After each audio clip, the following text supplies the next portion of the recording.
Oh, hi guys. All right, today we're going to briefly talk about the Tubes.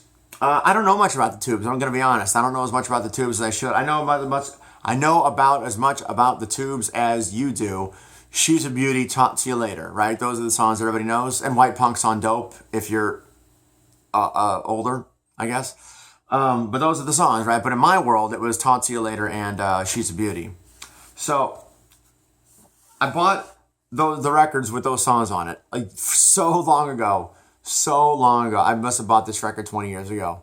Really. I listened to it a couple times and I put it away and thought that's weird. And then I've gotten older and I thought, okay, I'm gonna listen to it. So today we're talking about the completion backward principle by the Tubes. I don't know much about the Tubes. Normally I can give a decent background on the records I'm listening to because I'm normally a pretty decent fan, or at least there was a reason I bought it. But in this case, it's truly, I love the song Talk to You Later, so I bought this record and there you go.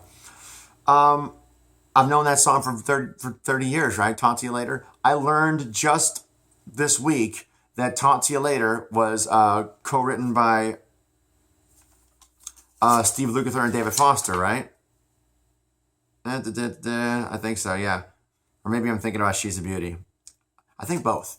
And I learned that Steve Lukather did the lead guitar on Talk to You Later, which would explain why it's so friggin' good.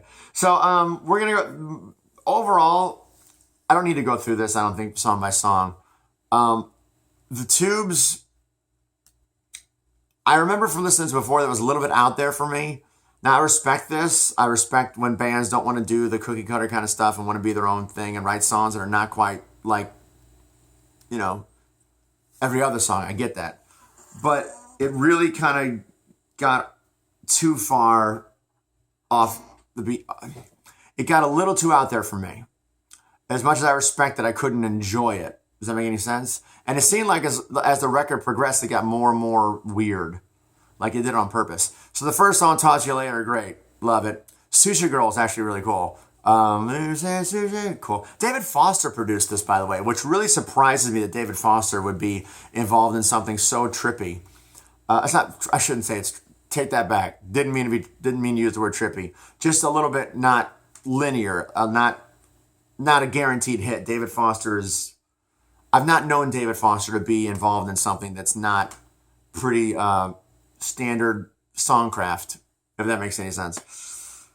Sushi Girl's cool, Amnesia. Mr. Hate is really interesting. I like Mr. Hate a lot.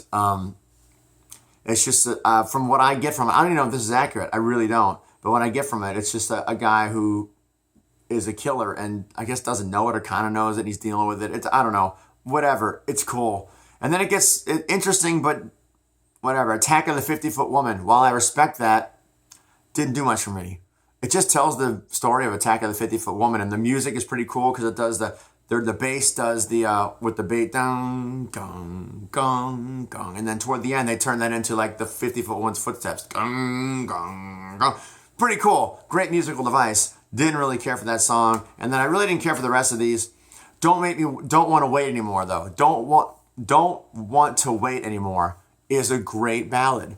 If you're a fan of like the 80s Chicago ballads, that's what that is. I mean, that's what it is. It's an 80s Chicago ballad. That's one of the greatest 80s Chicago ballads you've never heard. Don't Want to Wait Anymore by the Tubes. Seriously. It sounds just like a Chicago song because David Foster is behind it. So that's, what year is this? 81. Yeah, that would make sense. That's really cool. And then Let's Make Some Noise was all right. It was all right for what it is, but didn't love it. I love Talk to You Later, Sushi Girl, Mr. Hate, and Don't Want to Wait Anymore. The rest were just not quite my taste, but it's all right. It was an interesting listen. I'm glad I listened to it. There's actually a song in here that didn't make...